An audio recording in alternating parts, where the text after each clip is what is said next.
Hello there. Welcome to the Data Radio Show Holiday Specials. Well, I say specials, they're not really super special. I mean, everything we do is kind of special. You know what? I'm just rambling.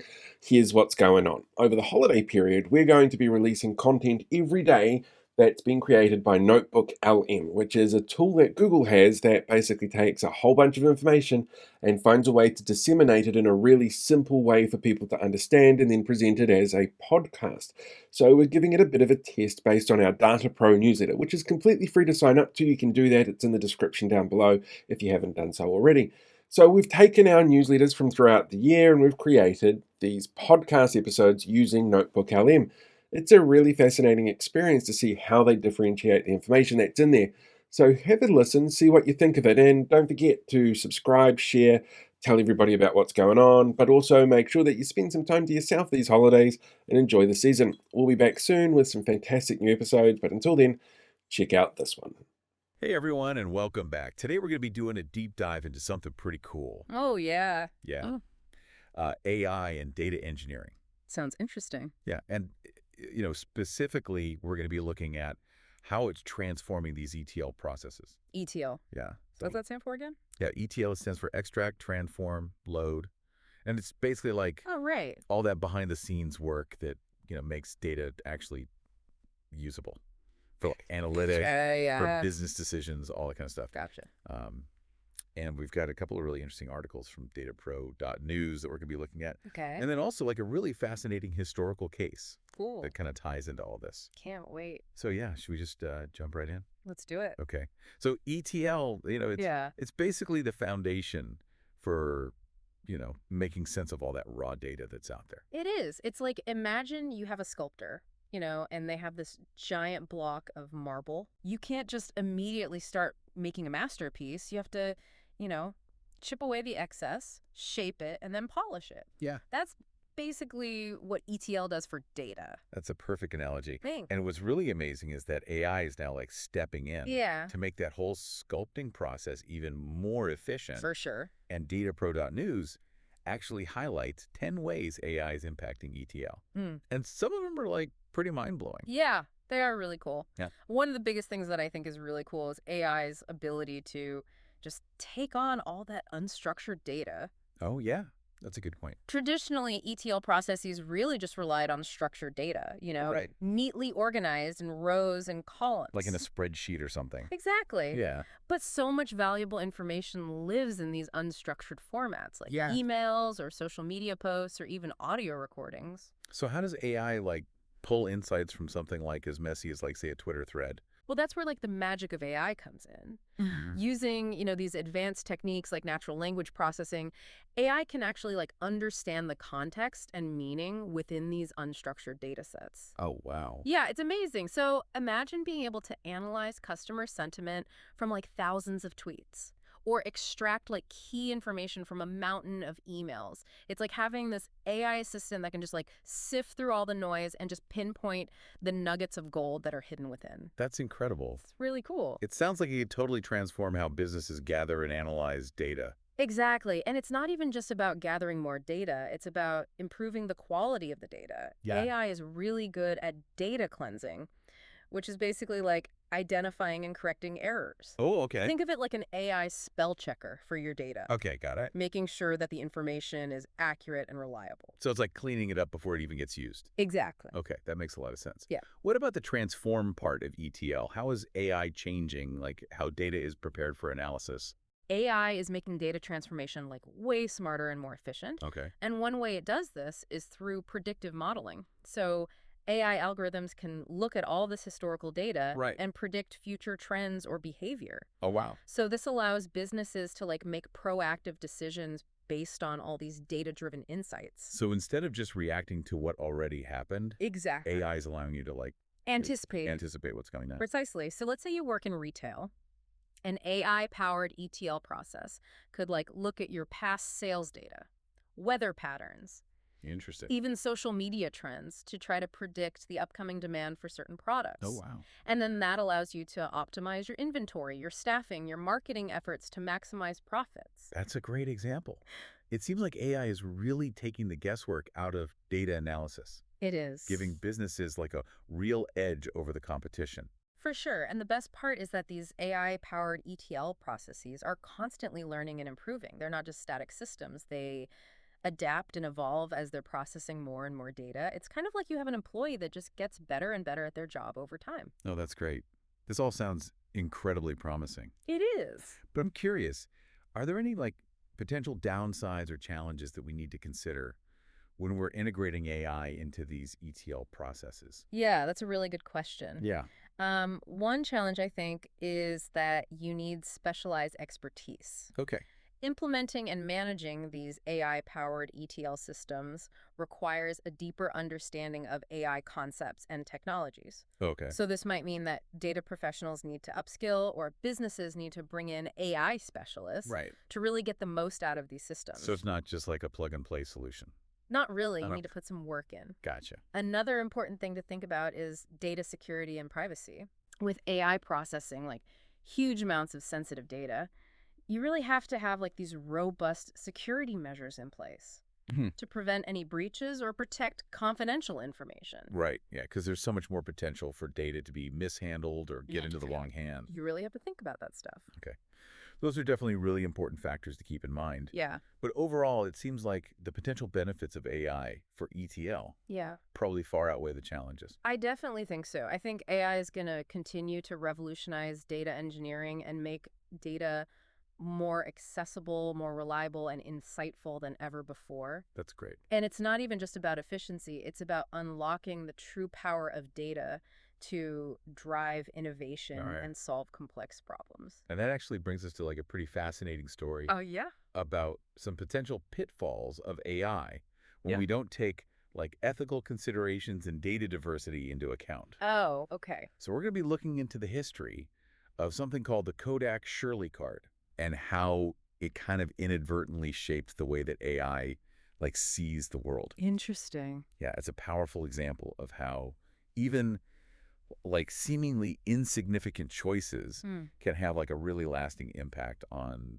technology and how we view the world. For sure. So let's rewind the clock a little bit, take a trip back to the early days of photography to understand how this Shirley card even came to be. Right. And why it still matters in the age of AI. Yeah, let's do it. Okay, so imagine you're a photographer Okay. back in the 1950s. Right. You're developing film in your darkroom. Okay. You need a way to make sure that the colors in your prints are accurate. Yeah, I guess so. So that's where the Kodak Shirley card came in. Okay. The Shirley card, what was that? Was it a high-tech color calibration tool? Or Not high-tech, something about? not by today's standards. Okay. It was basically just a photograph of a white woman named Shirley, Okay. usually wearing brightly colored clothing. And so this photo became the industry standard for color calibration Oh, wow. used by labs all over the world to adjust their printing processes. Interesting. But I'm curious why they would use a photo of a specific person for that. Yeah. Wouldn't a more neutral reference image, like a color chart or something, Right. have been more effective? You would think so, right? Yeah. And that's a great question because it really gets to the heart of the issue. Okay. By using a single image of a white woman as the benchmark for good color, Right. the whole color calibration process was kind of inherently biased towards lighter skin tones. Oh, wow. Yeah, so photos of people with darker skin, they often appeared underexposed. Oh, no. Or just lacked the same level of detail and vibrancy. Wow, so this seemingly harmless choice actually had a really big impact on Yeah. how people of color were represented in photography. Absolutely. This bias, it wasn't intentional, Right. but it highlights how even these really subtle decisions can have unintended consequences.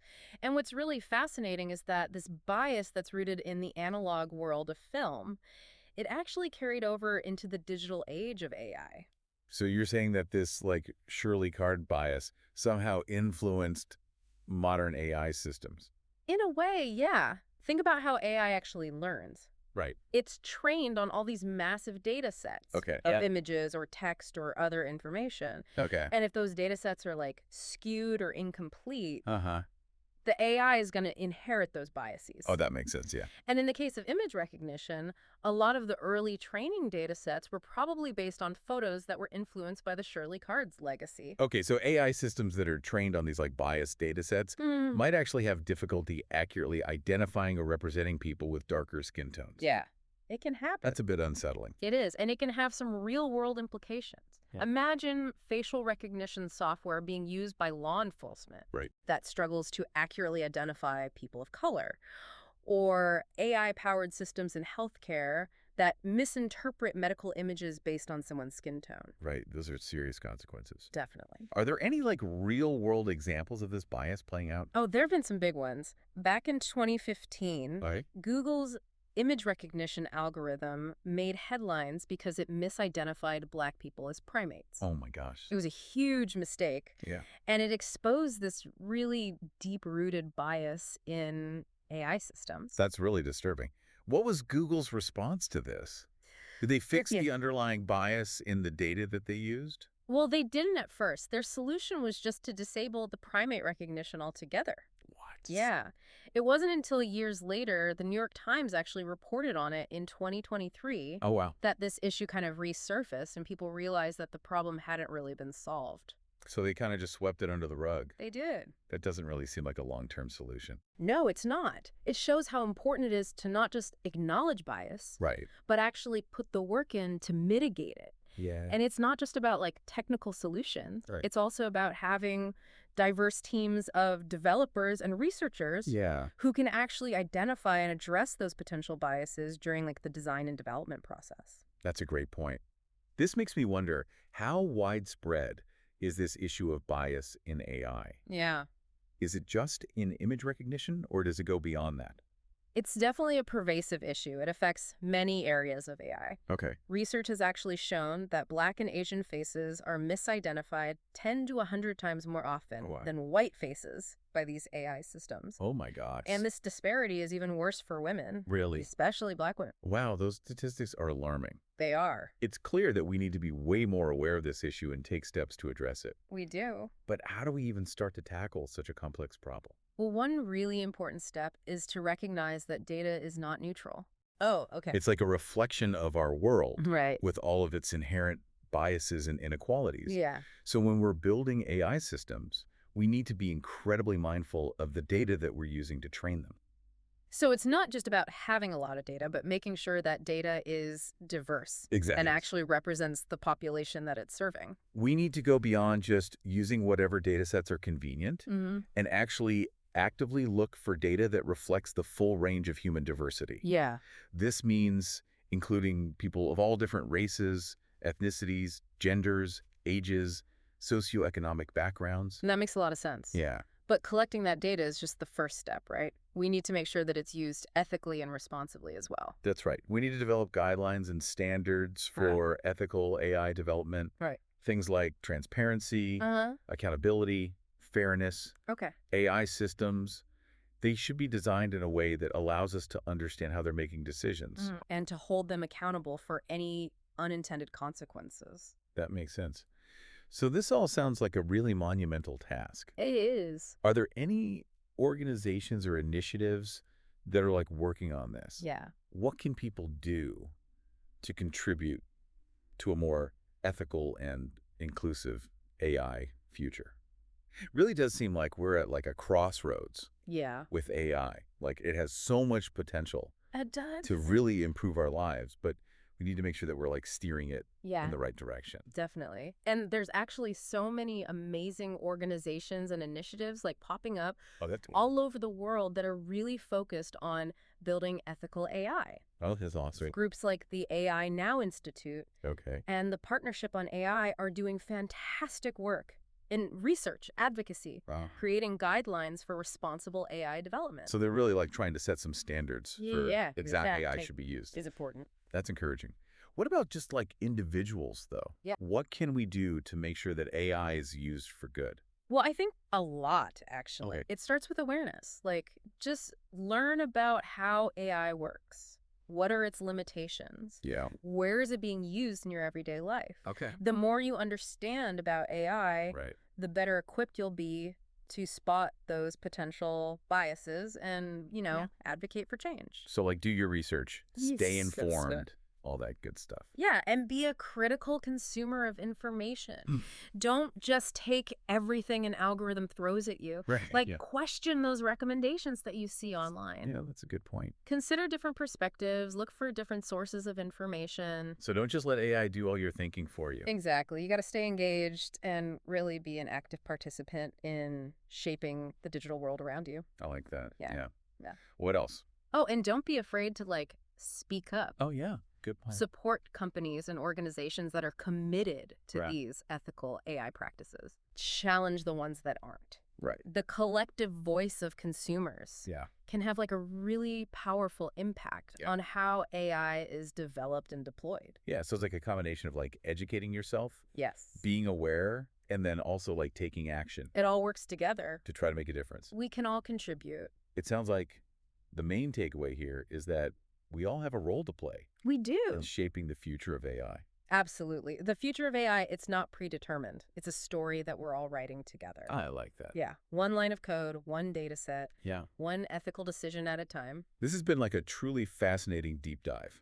It has. We've explored how AI is changing data engineering, Right. making all those ETL processes smarter and more efficient. For sure. And we've learned from history, like recognizing how something as simple as a color calibration card Yeah, can have a lasting impact on technology and how we see the world. absolutely. Mhm. We've discussed the potential like downsides of AI, Yeah. the importance of data diversity, Definitely. and the need for ethical considerations in development. All very important. But probably most importantly, we've kind of realized that the future of AI yeah. isn't something that just happens to us. Right. It's something that we create through our choices, our actions, Yeah. our commitment to building a better future. Couldn't have said it better myself.